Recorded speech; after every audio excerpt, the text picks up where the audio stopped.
जी जनाब, अकाउंटिंग पढ़ने आए हैं आप? परेशान क्यों बैठे हुए हैं?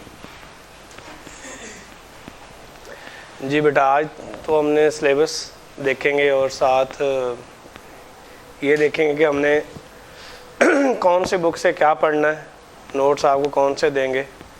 लेकिन पहले थोड़ा सा इंट्रोडक्शन तो करवाएंगे, आप करके क्या आए हैं, यानी ये अगर ये वाली अकाउंटिंग पढ़ने आए हैं तो पहले क्या पढ़ के आए हैं। जी बेटा आप बताएं, ऊंची बात में बोले यार।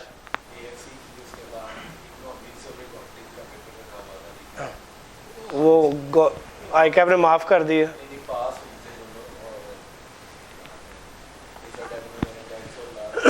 अच्छा, अकाउंटिंग पहले आपने पढ़ी हुई है? अच्छा, किन से पढ़ी है? जवाद साहब से पढ़ी, ओके। तो अब तक जो आपने अकाउंटिंग पढ़ी है, आपको क्या चीज़ मुश्किल लगी है? फेल हो गई थी, ओके। अच्छा बेटा, थोड़ा सा बताएं कि क्या हूँ, मतलब क्या वजह क्या थी? जी जी बिल्कुल सही है, समझ नहीं आई, ओके। तो मतलब क्या बेसिक प्रॉब्लम क्या आती है आपको? अच्छा, नहीं आपने देखा ना, आपने कोई टॉपिक्स पढ़े होंगे, जैसे आपने प्राइम एंट्री पढ़ी होगी, ठीक है, लेजर्स पढ़े होंगे, फिर आपने इनकम्प्लीट रिकॉर्ड्स पढ़े होंगे, ठीक है ना। तो फाइनेंशियल स्टेटमेंट्स आपने छोटी मोटी सोल प्रोप्राइटर की, पार्टनरशिप की बनाई होंगी। तो कहाँ आपको ज़्यादा प्रॉब्लम लगी है? अच्छा अच्छा, पेपर में समझ नहीं आया, तो क्या रिलेट नहीं कर पाए आप जो पढ़ा था उसको पेपर के साथ? प्रैक्टिस नहीं थी, ओके ओके, ठीक है ठीक है। जी बेटा आप बताएं।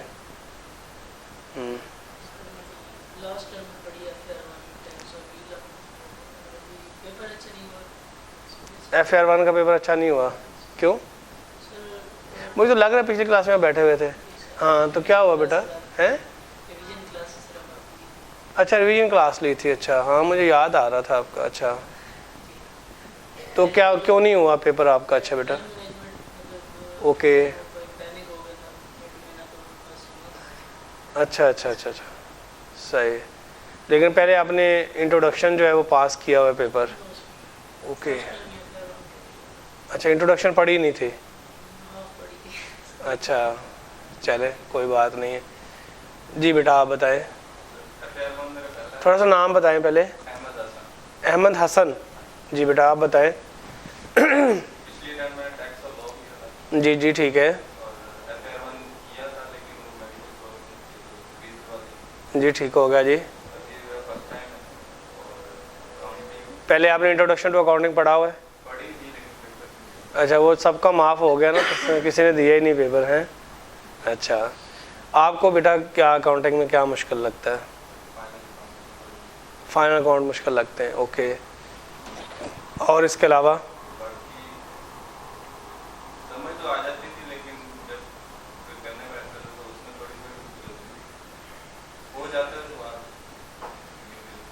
मतलब क्या चीज़ आइडेंटिफाई करते थे आप कि क्यों नहीं होता क्वेश्चन आपका?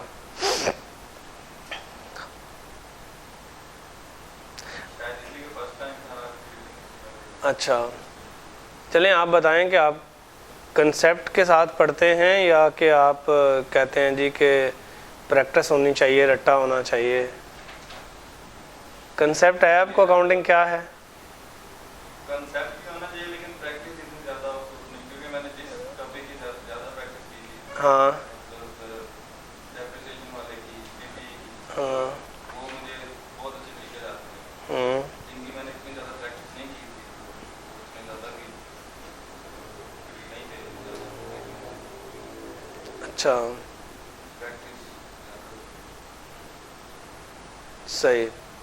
तो आपने इंट्रोडक्शन टू अकाउंटिंग किन से पढ़ी थी?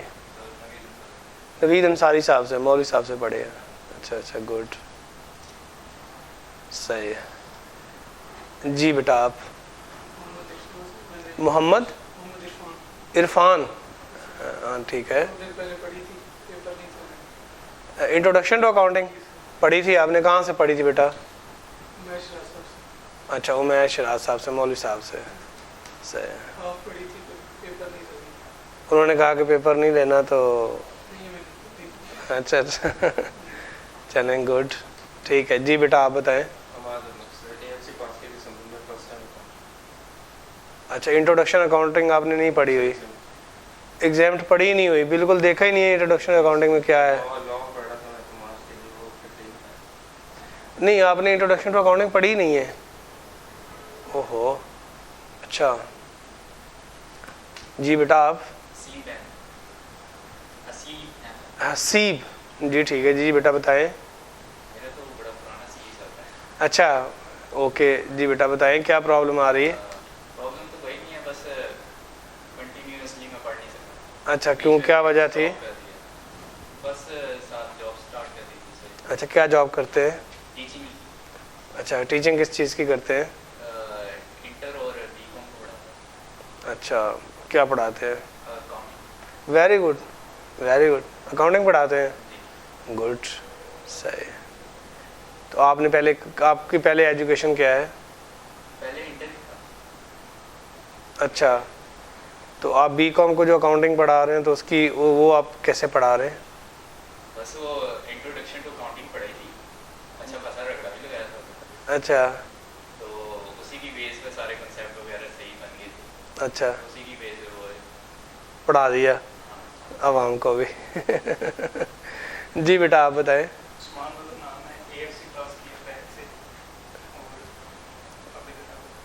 इंट्रोडक्शन टू अकाउंटिंग नहीं पढ़ी। अच्छा वो इंट्रोडक्शन टू अकाउंटिंग की ले रहे हैं साकब साहब की। अच्छा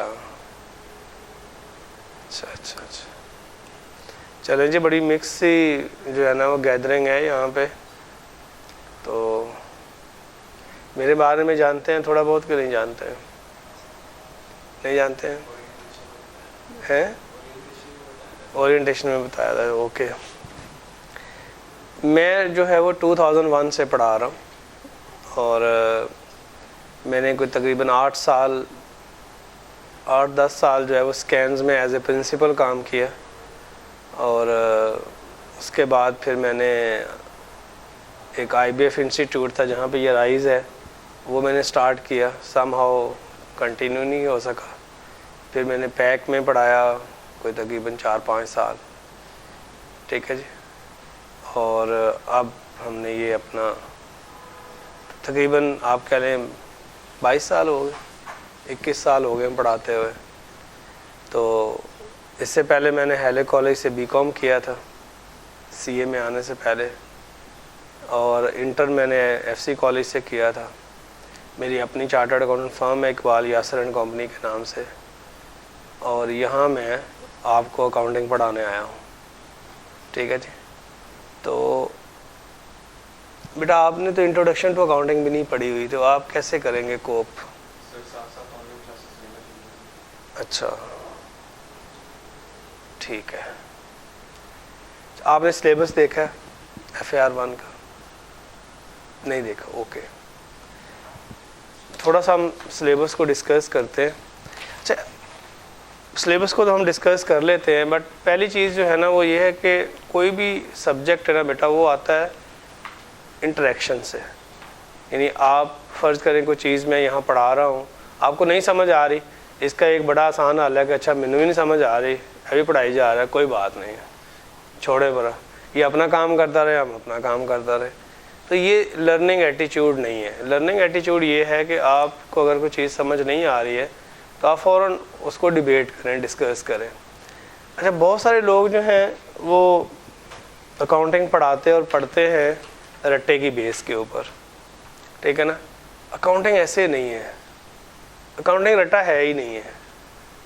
अकाउंटिंग ना कुछ अपने फंडामेंटल प्रिंसिपल्स के ऊपर बेस्ड है और वो स्टार्ट से लेकर एंड तक उन्हीं प्रिंसिपल्स के अकॉर्डिंगली काम करती है।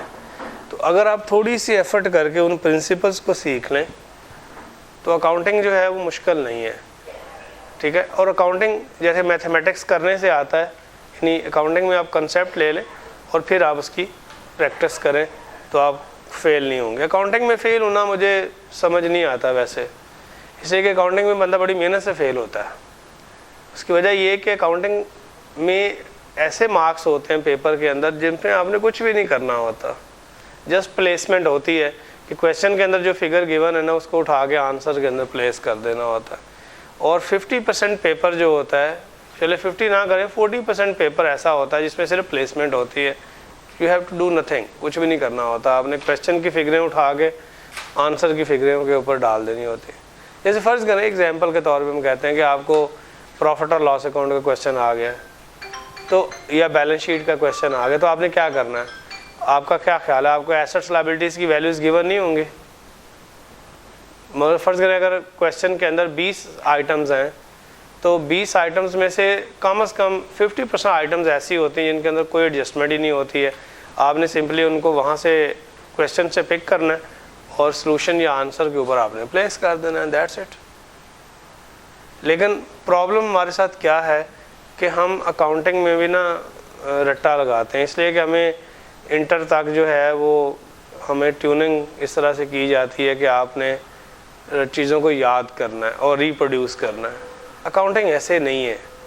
अकाउंटिंग में आपने बेसिकली कंसेप्ट सीखना है और उसके अकॉर्डिंगली आपने एप्लीकेशन कर देनी है, ठीक है ना। आपको ये पता चल गया कि इन्होंने इस पेपर को भी ओपन बुक एग्ज़ाम कर दिया। ओपन बुक का क्या मतलब होता है? हाँ, आप इंटरनेशनल फाइनेंशियल रिपोर्टिंग स्टैंडर्ड्स जो है वो साथ लेके जा सकते हैं। इंटरनेशनल फाइनेंशियल रिपोर्टिंग स्टैंडर्ड्स का पता है कुछ आपको क्या होते हैं, क्या है? इंटरनेशनल स्टैंडर्ड्स हैं अकाउंटिंग के ना, जो ओवरऑल वर्ल्ड में। जी जी जी जी। तो वो जो है ना वो बुक्स के साथ में जी ठीक हो गया, ओके। वैसे आपने कभी ये जानने की कोशिश की है कि ये IFRS क्या हैं, क्यों हैं? अकाउंटिंग की बेसिक प्रिंसिपल जो पूरे वर्ल्ड में यूज होते हैं, उनकी बेस अकाउंटिंग उन पे करती है। बिल्कुल सही है, बिल्कुल सही है, ठीक है। बेसिकली इंटरनेशनल अकाउंटिंग जो है उसका ऑब्जेक्टिव क्या है, क्यों हम अकाउंटिंग करते हैं, कोई बताएगा? अकाउंटिंग हम कंपनी वगैरह की परफॉर्मेंस वगैरह को जो उन्होंने एक ईयर में फाइनेंशियल ईयर में करनी होती है, ताकि कंपनी की एक फाइनेंशियल पोजीशन और फाइनेंशियल परफॉर्मेंस को कर सके। Okay, very good very good. आप बताएंगे जी अकाउंटिंग क्या होती है? आप तो माशाल्लाह पढ़ाते भी हैं। अकाउंटिंग हाँ, अकाउंटिंग क्या होती है? रिपोर्टिंग ओके, बेसिकली अकाउंटिंग जो है प्राइमरीली ऑब्जेक्टिव क्या होता है कि आपने अल्टीमेटली जो users of the financial statements हैं उनको इन्फॉर्मेशन देनी है। ज़ाहिर है कि वो इन्फॉर्मेशन जो है वो कहीं से कंपाइल होके आनी है, कहीं पे रिकॉर्ड होनी है, ठीक है। तो बेसिकली अकाउंटिंग जो है वो उसका ऑब्जेक्टिव ये है कि जो यूज़र्स हैं, यूज़र्स कौन है? यूज़र्स वो लोग होते हैं जिनका उस एंटिटी के अंदर कोई इंटरेस्ट है। जैसे फ़र्ज़ करें यूज़र कौन हो सकता है? यूज़र उसका ओनर हो सकता है। उसका इंटरेस्ट क्या है? उसका इंटरेस्ट ये है कि यार मैं की करन रहा हूँ, मतलब एक दुकानदार है वो मतलब उस जानना चाहेगा ना कि मैं ये अगर काम कर रहा हूँ तो इसमें मुझे क्या गेन है, क्या लॉस है, और फिर मेरे एसेट्स कितने हैं, मेरी लायबिलिटीज़ कितनी हैं। क्लियर? क्या ख्याल है? वो यूज़र है ना। और इसी तरह जो क्रेडिटर है वो भी यूज़र है। यानी अगर आपको किसी ने चीज़ें एडवांस करनी है तो वो क्या देखेगा कि आपकी एबिलिटी है कि कल को आप उसको रीपे कर सकेंगे। अगर एक लेंडर है जिसने आपको लोन देना है, जी आ जाए बेटा आ जाए, एक लेंडर है उसने आपको लोन देना है, वो क्या चेक करेगा? चेक करेगा सर इस कंपनी के एसेट्स कितने हैं, बैकअप के। Okay okay, very good. ऐसे आपने जैसे ये बच्चा बोल रहा है ना बेटा, ऐसे बोलने की कोशिश करनी है क्लास के अंदर। लेंडर क्या करता है? पैसे एडवांस करता है ना। उसका रिस्क क्या है? कंपनी अगर वाइंडिंग अप होगी तो उसके एसेट्स इतने नहीं होंगे ताकि वो लॉस। Very good. और दूसरा रिस्क क्या है? बाकी उसके ये लैंडिंग वो फ्री में कर रहा होता है या उसके ऊपर कोई रिटर्न भी होता है? इंटरेस्ट वगैरह। ज़ाहिर उसने इंटरेस्ट भी अर्न करना होता है। तो लेंडर जो है वो क्या करता है? अच्छा, लेंडर का क्या रिस्क है? एक उसका रिटर्न कि उसने पैसे आपको दिए तो उसके ऊपर रिटर्न उसको मिलेगा कि नहीं मिलेगा। दूसरा उसका रिस्क क्या है कि उसने जो पैसे दिए वो भी वापस मिलेंगे कि नहीं मिलेंगे। तो इसके लिए उसको क्या चाहिए? इंफॉर्मेशन चाहिए। क्लियर? उस इंफॉर्मेशन में जो वन ऑफ द इंफॉर्मेशन है वो क्या होती है? फाइनेंशियल इंफॉर्मेशन, जिसको हम कहते हैं कि उसके प्रॉफिट्स कितने हैं। ज़ाहिर अगर बिजनेस में प्रॉफिट होगा तो वो रिटर्न कर सकेगा ना इंटरेस्ट। अगर वो पहले लॉस कर रहा है फ़र्ज़ करें, तो वो कहाँ से इंटरेस्ट वापस करेगा? क्या ख्याल है? तो what is important for him कि इस बिज़नेस में इतना रिटर्न है कि ये मुझे वापस कर सकता है इंटरेस्ट, और फिर आया इसके कैश फ्लोज इतने हैं कि ये मुझे मेरा लोन वापस कर सकेगा। तो ये इन्फॉर्मेशन के लिए वो क्या करेगा? वो आपकी फाइनेंशियल इन्फॉर्मेशन के अंदर इंटरेस्टेड होगा कि मुझे आप अपनी फाइनेंशियल इन्फॉर्मेशन दें। तो एक यूज़र क्या है? ओनर। दूसरा यूज़र क्या है? क्रेडिटर। तीसरा यूज़र क्या है? लेंडर। चौथा यूज़र कौन है? Share holder and owner is the same thing जी। Investor, yes, very good. Sometime क्या होता है कि बाहर से लोग जो हैं, यानी ओनर्स के अलावा भी लोग पैसे बिजनेस में इन्वेस्ट कर देते हैं, बट नॉर्मली जो इन्वेस्टर्स होते हैं they are the owners, but there can be certain cases जिसमें इन्वेस्टर्स जो हैं वो ओनर्स नहीं होते हैं। तो इन्वेस्टर का क्या रिस्क क्या होता है? पैसे ही डूबेंगे। तो ज़ाहिर है उसने डूबने से बचाना है, तो डूबने से बचाने के लिए वो क्या करेगा? पहले इन्वेस्ट करने से पहले क्या करेगा? बिल्कुल ऐसे ही है, बिल्कुल ऐसे ही है, बिल्कुल ऐसे ही है। अच्छा चलो, पांचवा यूज़र कौन है? सबसे इंपॉर्टेंट यूज़र बोल रहे हैं आप, और वो है गवर्नमेंट। क्योंकि गवर्नमेंट ने क्या चीज़ करनी होती है? अपनी फिस्कल पॉलिसीज़ बनानी होती है। फिस्कल पॉलिसीज़ क्या होती हैं कि टैक्सेशन किस तरह के बिजनेसेस को ज़्यादा होनी चाहिए, किस तरह के बिजनेसेस को कम होनी चाहिए। और फिर ज़ाहिर है कि गवर्नमेंट ने एक अपनी फंक्शनरीज़ के लिए पैसे भी कलेक्ट करने होते हैं, तो उसका ऑब्जेक्टिव भी तो यही होता है ना कि वो आपकी इन्फॉर्मेशन को गैदर करे और उसके ऊपर प्रॉपर टैक्सेशन करे। क्या ख्याल है? तो गवर्नमेंट जो है उसको भी क्या चीज़ रिक्वायर्ड होती है? अगेन इन्फॉर्मेशन रिक्वायर्ड है। कौन सी इन्फॉर्मेशन? जिसको हम फाइनेंशियल इन्फॉर्मेशन कहते हैं। चले, और कौन यूज़र है? Employees, very good. एम्प्लॉयज़ क्यों इंटरेस्टेड होते हैं कंपनी की परफॉर्मेंस में? सबसे इम्पॉर्टेंट बात तो ये है कि मैं यहाँ सर्वाइव करूँगा कि नहीं करूँगा। ठीक है जी, यानी ये एंटिटी जो है वो मुझे कंटिन्यूस एम्प्लॉयमेंट दे सकती है कि नहीं दे सकती है। ज़ाहिर है उसकी जॉब सिक्योरिटी जो है वो सबसे बड़ा क्वेश्चन मार्क होता है। तो उसका जो इंटरेस्ट होता है वो ये होता है कि आया ये एंटिटी जो है वो मुझे कंटिन्यूस जॉब प्रोवाइड करेगी या नहीं करेगी। और उसके बाद ज़ाहिर है कि कुछ रेमोनेशन वो होती है जो एम्प्लॉय को हम ड्यूरिंग द जॉब प्रोवाइड कर रहे होते हैं, और कुछ रेमोनेशन बेटा वो होती है जो उसको हम पोस्ट रिटायरमेंट दे रहे होते हैं, जैसे ग्रेजुटी है, प्रोविडेंट फंड है, पेंशन है। तो ज़ाहिर है जी बेटा, थैंक यू। उस केस में फिर हमने क्या करना, उस एम्प्लॉय का ये भी इंटरेस्ट होता है कि जब मैं रिटायर हो जाऊँगा, ठीक है जी, जब मैं बिल्कुल रह जाऊँगा, तो मुझे ये पेंशन या ग्रेजुटी या प्रोविडेंट फंड पे करने के काबिल होगा कि नहीं होगा। Very good. और कौन यूज़र होता है? ख़त्म हो गया? नहीं, कस्टमर।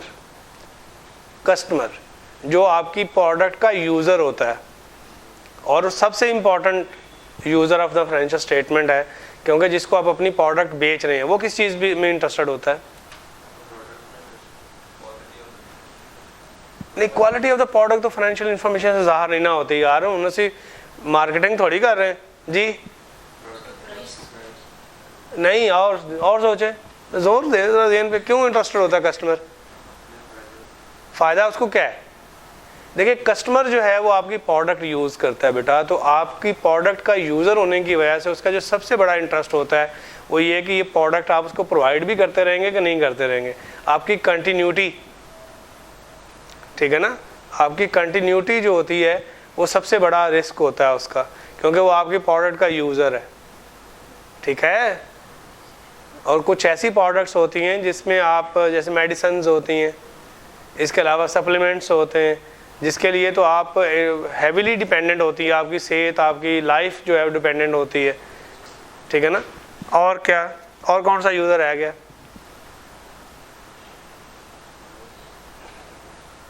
जनरल पब्लिक, जिसका कोई इंटरेस्ट नहीं है, यानी कोई उसके ऐसा डायरेक्ट इन्वेस्टमेंट नहीं है। Why that general public is interested?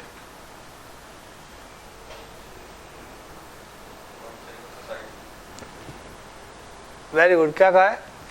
sake of society. Yes, basically जो जनरल पब्लिक होती है उसका इंटरेस्ट ये होता है कि ये जो एंटिटी है इसका बिजनेस, इसकी जो डिफरेंट एक्टिविटीज़ हैं, आया वो जनरल पब्लिक एट लार्ज के लिए बेनिफिशियल है या नॉन बेनिफिशियल है।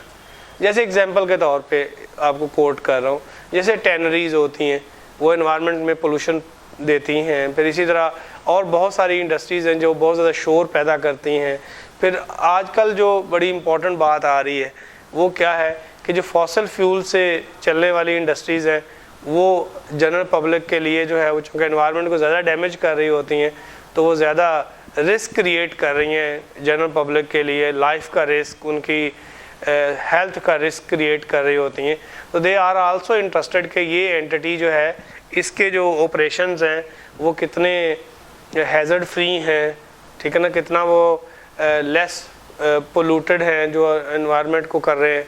तो ये सारी इन्फॉर्मेशन जो होती है ये भी कहाँ से मिलेगी? ज़ाहिर है कि उस एंटिटी के जो ऑपरेशन से रिलेटेड जब इन्फॉर्मेशन देंगे, यानी in other words we can say कि जो फाइनेंशियल इन्फॉर्मेशन है वहीं से उसकी इस तरह की एक्टिविटीज़ के बारे में इंफॉर्मेशन मिलेगी। तो बेसिकली अकाउंटिंग का या फाइनेंशियल इंफॉर्मेशन का ऑब्जेक्टिव क्या है? To provide information to users for what? Their economic decisions. उन्होंने क्या करने होते हैं? Economic decision. इकोनॉमिक डिसीजन क्या होता है? कि मैंने इस एंटिटी के साथ अपना रिलेशन कंटिन्यू करना है, नहीं करना है, मैंने इस रिलेशनशिप को स्टार्ट करना है, नहीं करना है। जैसे फ़र्ज़ करें कि इन्वेस्टर का डिसीजन क्या होगा कि मैंने पैसे लगाने हैं इस बिज़नेस में कि नहीं लगाने हैं। क्रेडिटर का डिसीजन क्या होगा? मैंने इसको एडवांस में गुड्स देनी है कि नहीं देनी है। लेंडर का क्या इकोनॉमिक डिसीजन होगा? मैंने लोन देना है कि नहीं देना है। ओनर का इकोनॉमिक डिसीजन क्या होगा? क्या बिज़नेस चलाना है कि नहीं चलाना है? क्या ख्याल है? ऐसे नहीं होना चाहिए। तो बेसिकली जो फाइनेंशियल इंफॉर्मेशन है या अकाउंटिंग का ऑब्जेक्टिव है वो क्या है? इंफॉर्मेशन प्रोवाइड करना फॉर व्हाट? Economic decisions. इसीलिए जैसे भाई ने अभी अकाउंटिंग को डिफाइन किया था, तो अकाउंटिंग नोटिंग नहीं करनी यार, नोटिंग के लिए बड़ा टाइम है आपके पास। We have 4 months, don't worry. Accounting क्या है? अकाउंटिंग बताएं, आपने बताया था जी। रिकॉर्डिंग है, ओके, रिकॉर्डिंग है, ठीक है जी। और एनालाइजिंग है। क्लासिफिकेशन ना कह पहले कह दूं जी, क्लासिफाई है। और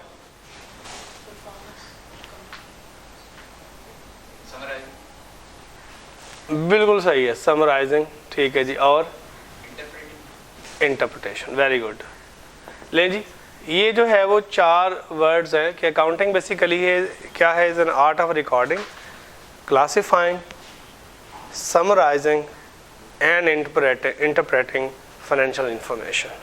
यानी जब हम अकाउंटिंग का वर्ड यूज़ करते हैं तो अकाउंटिंग क्या है? Accounting is an art of recording, classifying, summarising and interpreting financial information. This is called accounting, इसको हम अकाउंटिंग कहते हैं। रिकॉर्डिंग कहाँ होती है? बताएं जी, रिकॉर्डिंग कहाँ होती है? जी, सबसे पहले क्या काम करते हैं?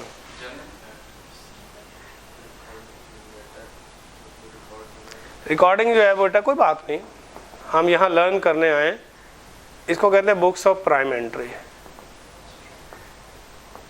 ठीक है, books of prime entry. Recording कहाँ होती है? बुक्स ऑफ प्राइम एंट्री में होती है, यानी जहाँ पे फाइनेंशियल इंफॉर्मेशन को गैदर किया जाता है।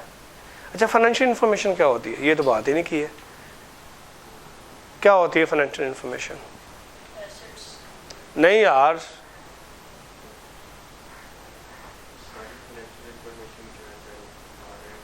मैं बीमार हो गया हूँ, ये फाइनेंशियल इंफॉर्मेशन है। मैंने चाय पी है, मैंने चाय पी है कैंटीन से,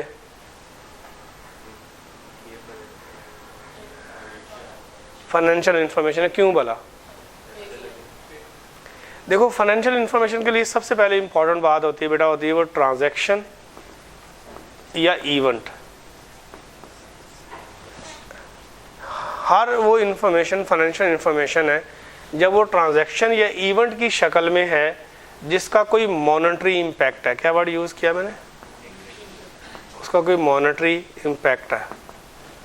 ठीक है, मॉनेटरी इम्पैक्ट क्या होता है कि जिसकी वजह से या तो आपके नेट एसेट्स रिड्यूस हो गए या आपके नेट एसेट्स बढ़ गए हैं। क्या ख्याल, मैंने चाय पी है तो मेरे नेट एसेट्स रिड्यूस हो गए हैं, जेब में से पैसे नहीं निकल गए आपके?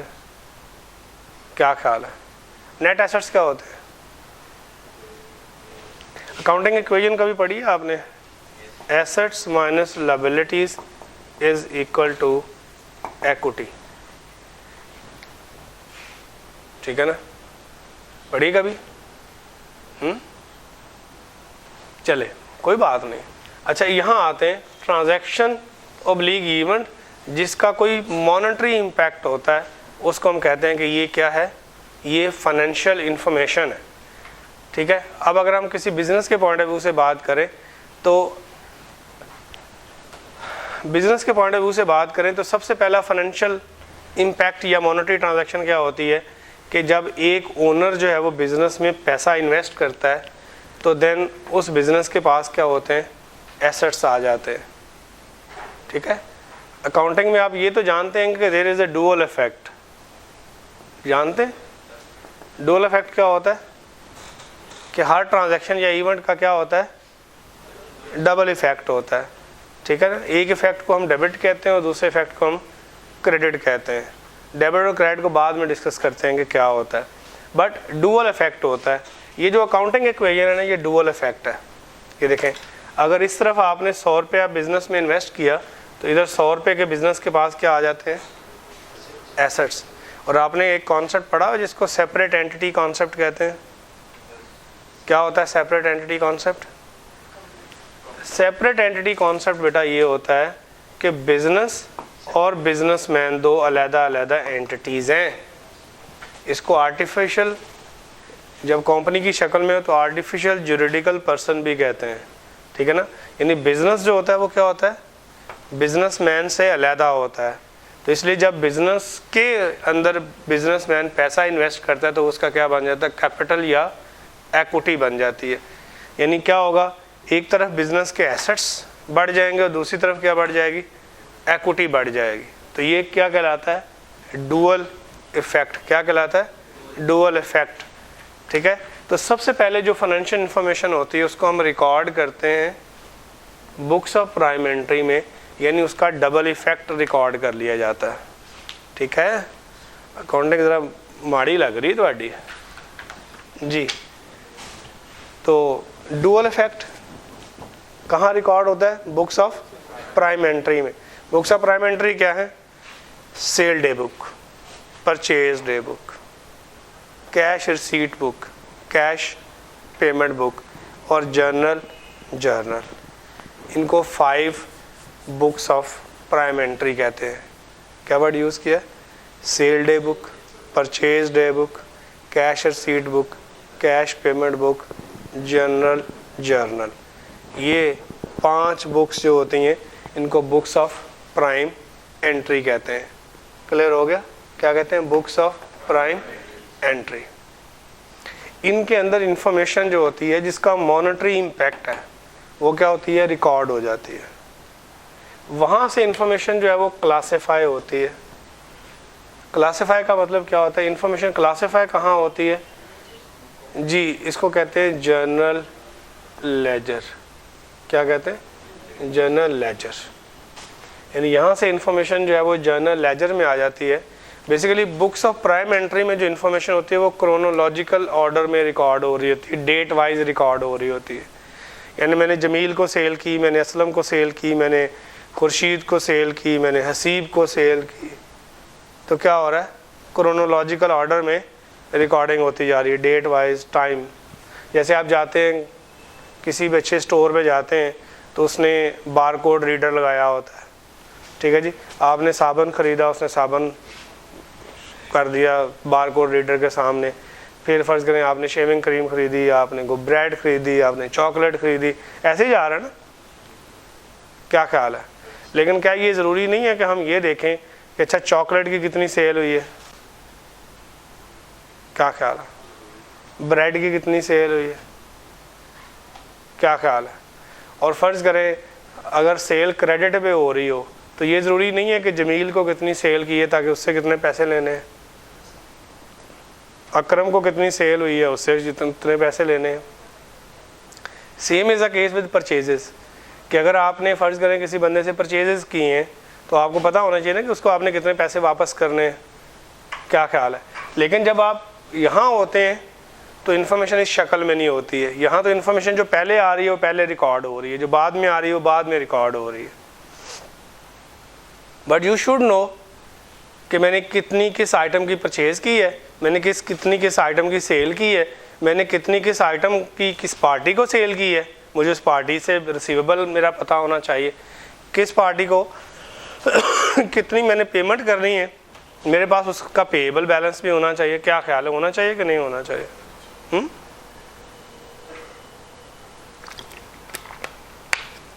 लेकिन यहाँ ये इंफॉर्मेशन नहीं होती है। यहाँ तो इंफॉर्मेशन किस शक्ल में आ रही है? क्रोनोलॉजिकल ऑर्डर में आ रही है। Have you read this prime entry books? नहीं पढ़ी है, ओके, कोई बात नहीं है। अच्छा, इधर आते हैं। यहाँ से इंफॉर्मेशन कहाँ आ गई? जर्नल लेजर में आ गई। यहाँ क्या होगा? जर्नल लेजर का मतलब यहाँ हर एक जो हेड ऑफ अकाउंट है, या हर एक पार्टी का, या हर नेचर ऑफ सेल का, हर नेचर ऑफ परचेज का एक टी अकाउंट खुला होता है। ठीक है, यानी फ़र्ज़ करें मैंने जमील को पूरा महीना सेल की है तो जमील का यहाँ अकाउंट खुला होगा। यहाँ जमील को डेली सेल हो रही है और कई पार्टीज़ को भी सेल हो रही है, इसके अंदर वो मिक्स है। जब मैं यहाँ आऊँगा तो क्या करूँगा? जमील का एक अकाउंट बनाऊँगा जिसके अंदर जो मुझे ड्यूरिंग द मंथ उससे पैसे आए होंगे वो भी एक जगह पे आ जाएंगे, और जो मैंने उसको सेल की होगी वो भी एक जगह पे आ जाएगी। ये इस शक्ल में होता है जिसको हम टी अकाउंट कहते हैं। क्या कहते हैं? टी अकाउंट कहते हैं। ठीक है ना, ये जमील का टी अकाउंट है। ठीक है जी, ये इसकी साइड डेबिट साइड कहलाती है, ये इसकी साइड क्रेडिट साइड कहलाती है। ठीक है ना, जितनी इसको सेल हो रही होगी तो यहाँ मेरा सेल का अकाउंट भी खुला होगा। ठीक है, तो यहाँ क्या होगा? ये मुझे सेल हो रही है। ठीक है, तो ये पार्टी डेबिट होती है और सेल क्रेडिट होती है। आपको डेबिट क्रेडिट रूल्स आते हैं? किस इन्फॉर्मेशन है डेबिट होना है, किस इन्फॉर्मेशन है क्रेडिट होना है? देख लें, अभी बता दें अगर नहीं आते, क्योंकि आज मैंने अंदाज़ा लगाना है मैंने शुरू कहाँ से करना है। 50-50 ओके चलें। क्या होगा? कुछ इन्फॉर्मेशन यहाँ रिकॉर्ड होगी, कुछ इन्फॉर्मेशन ज़ाहिर है यहाँ एक बैंक अकाउंट या कैश अकाउंट भी खुला होगा। ठीक है जी, फ़र्ज़ करें जमील साहब ने मुझे पेमेंट कर दी है तो कैश डेबिट हो जाएगा, जमील क्रेडिट हो जाएगा। क्लियर? तो यहाँ क्या होगा कि जमील से मंथ एंड के ऊपर कितने पैसे लेने हैं उसका बैलेंस मेरे पास आ जाएगा। इसको क्या कहते हैं? Carry down balance. और पिछले महीने से हो सकता है उसका कुछ बैलेंस आ रहा तो वो मेरा क्या हो जाएगा? Brought forward balance. अब यहाँ मैंने क्या किया? इन्फॉर्मेशन को, जमील से रिलेटेड इन्फॉर्मेशन को मैंने एक ही जगह पे इकट्ठा कर दिया। सेल से रिलेटेड इन्फॉर्मेशन को, लेट्स से ये ब्रेड की सेल है तो मैंने ब्रेड की सेल से रिलेटेड सारी इन्फॉर्मेशन जो है वो मैंने यहाँ इकट्ठी कर दी है। इसी तरह कैश मैंने सारा यहाँ इकट्ठा कर दिया। तो यहाँ क्या होगा? सबके कैरी डाउन बैलेंसेस आने शुरू हो जाएंगे। ठीक है, जिसका कैरी डाउन बैलेंस आना शुरू हो गया। तो यहाँ पे इंफॉर्मेशन जो है वो एक हेड ऑफ अकाउंट से एक जगह पे इकट्ठी हो जाती है। इसको इंफॉर्मेशन की क्लासिफिकेशन कहते हैं। पहले की इंफॉर्मेशन ने कहाँ रिकॉर्ड होना है? बुक्स ऑफ प्राइम एंट्री में। वहाँ से इंफॉर्मेशन ने कहाँ आना है? जर्नल लेजर में। जर्नल लेजर से आगे जो इंफॉर्मेशन होती है, ये जो कैरी डाउन बैलेंसेस होते हैं, क्योंकि अभी भी इंफॉर्मेशन इस शक्ल में नहीं है कि हम इसकी इंटरप्रिटेशन कर सकें, यानी इसके ऊपर कोई इकोनॉमिक डिसीजन कर सके। ठीक है ना, क्योंकि इकोनॉमिक डिसीजन तो बेस करेगा फाइनेंशियल परफॉर्मेंस के ऊपर और फाइनेंशियल पोजीशन के ऊपर। तो जब तक ये इंफॉर्मेशन मेरे पास नहीं होगी, आई कैन नॉट इंटरप्रेट, मैं इकोनॉमिक डिसीजन नहीं बना सकता। तो यहाँ से इंफॉर्मेशन कहाँ जाएगी? समराइजिंग में। समराइजिंग के अंदर जो पहला आप स्टेटमेंट बनाते हैं उसको कहते हैं ट्रायल बैलेंस। ये क्या कहलाता है? Trial balance.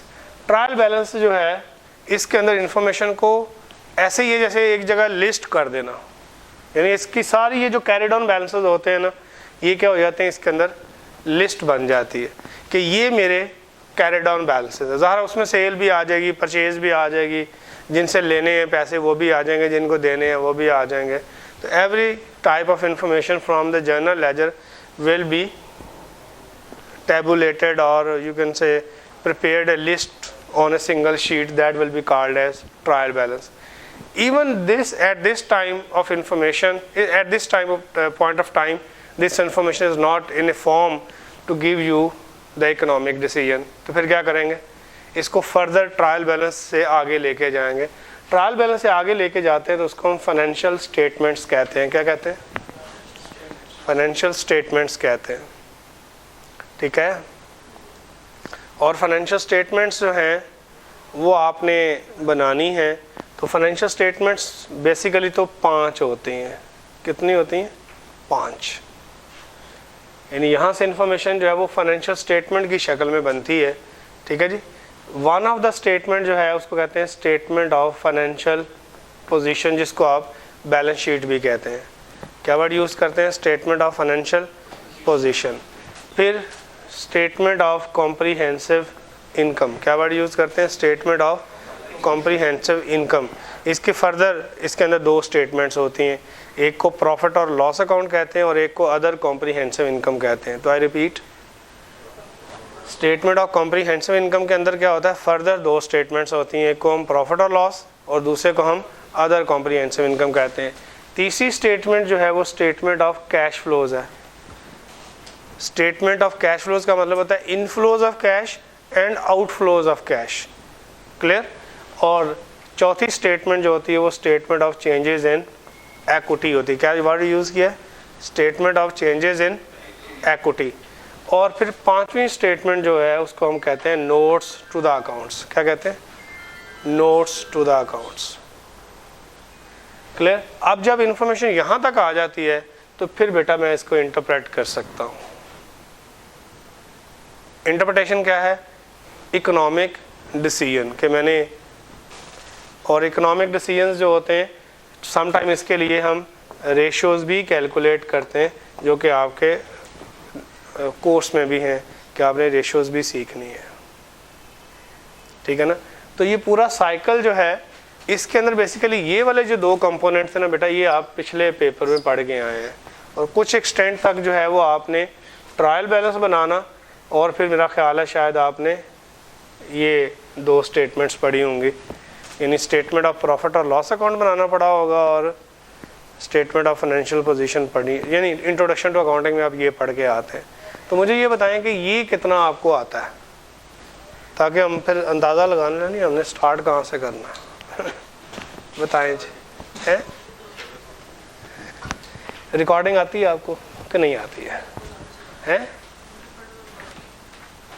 जी बेटा, आप आती है बेटा रिकॉर्डिंग?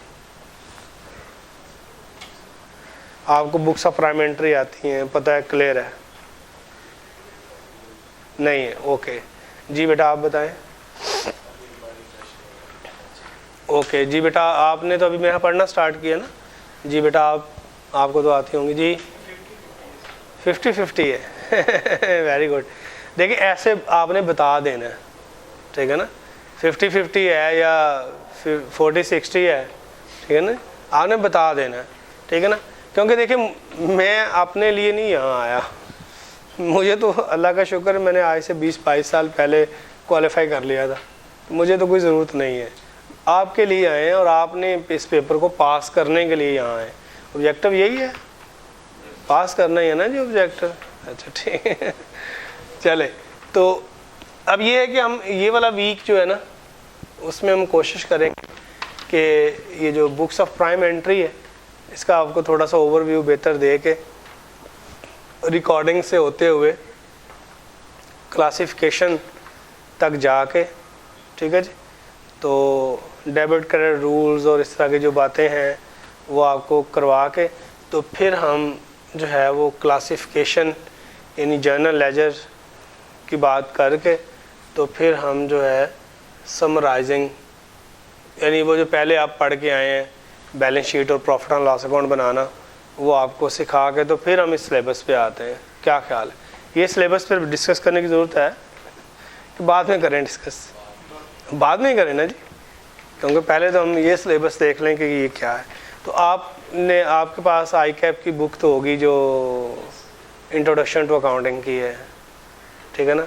तो वो बेटा फिर आप अपने पास साथ ले आइएगा, ठीक है ना, ताकि पहले हम ना थोड़ी सी बेसिक इन्फॉर्मेशन जो है ना उसको बेटा सीधा कर लें, ठीक है ना, ताकि आपको पहले पता तो हो कि आप पढ़ने क्या जा रहे हैं।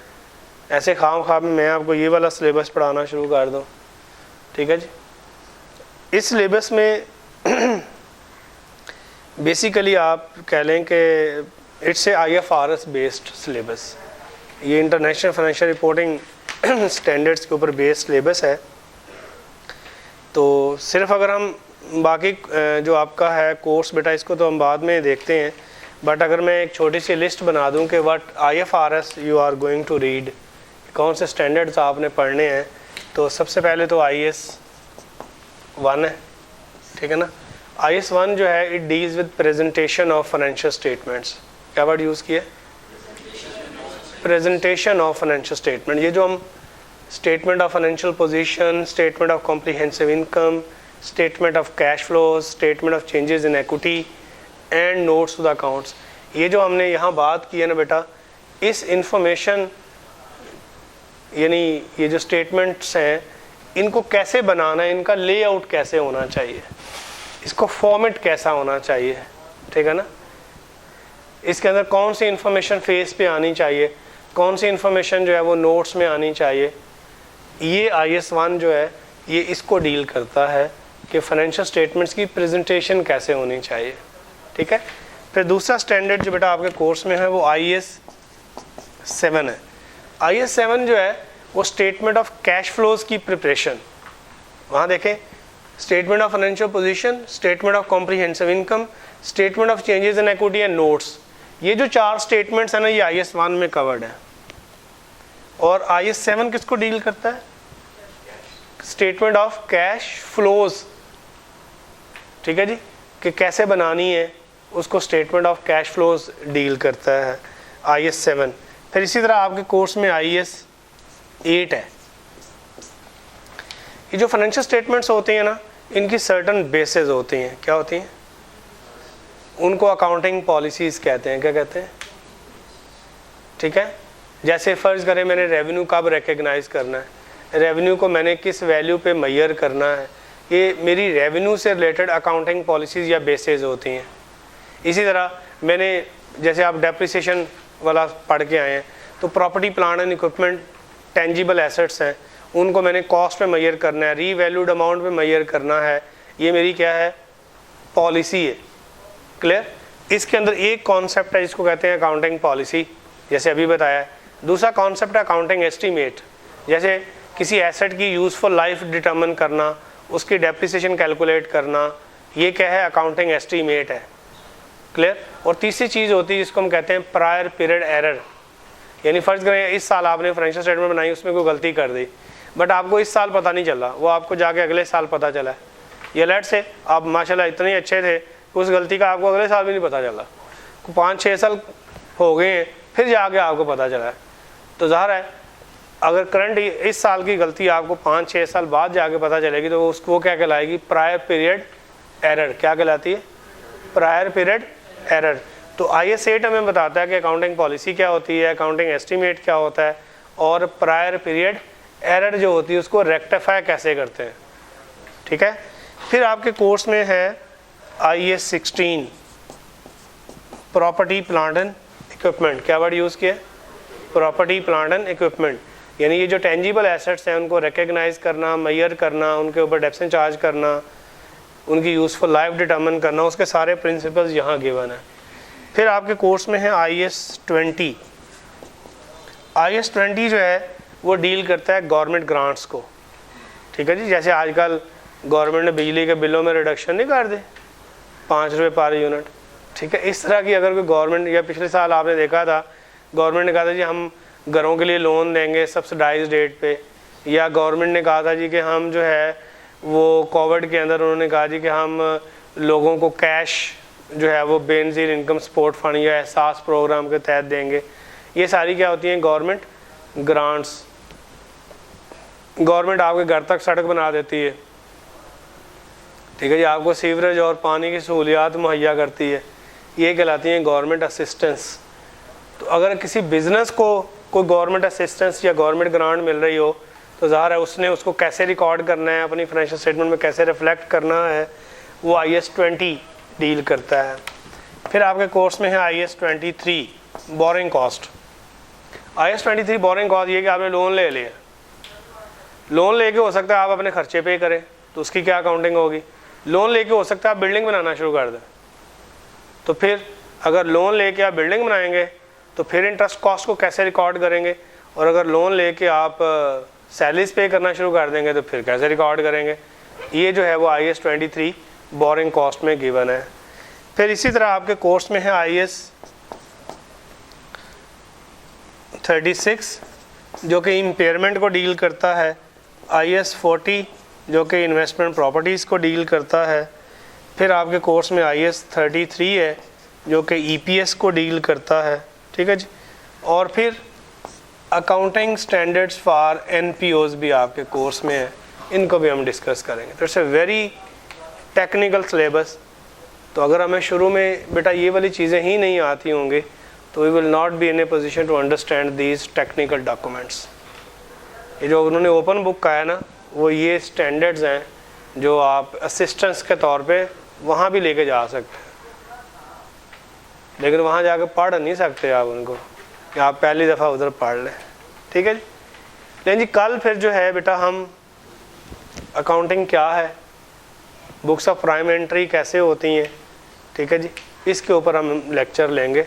और बुक्स ऑफ प्राइम एंट्री का फॉर्मेट और डेबिट क्रेडिट के रूल्स ये हम सीखेंगे, ताकि हम पहले जो इन्फॉर्मेशन हमारे पास होनी चाहिए इन टेक्निकल डॉक्यूमेंट्स को पढ़ने के लिए, पहले वो इन्फॉर्मेशन हम गैदर कर लें, ठीक है जी।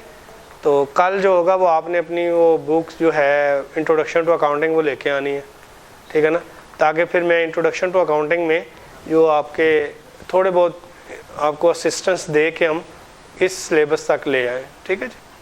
हो गया टाइम हमारा ख़त्म जी, ठीक है, थैंक यू बेटा। सॉरी कुछ नहीं बेटा, अभी कुछ नहीं लेना अभी आपने, बस अभी आपने कल जो है ना वो इंट्रोडक्शन टू अकाउंटिंग की किताब लेके आनी है साथ, ना हो तो वो आजकल डाउनलोड हो जाती है, you can open in mobile as well, मुझे कोई इतराज़ नहीं है, ठीक है जी। कल फिर मुलाकात होती है जी इंशाल्लाह, थैंक यू जी।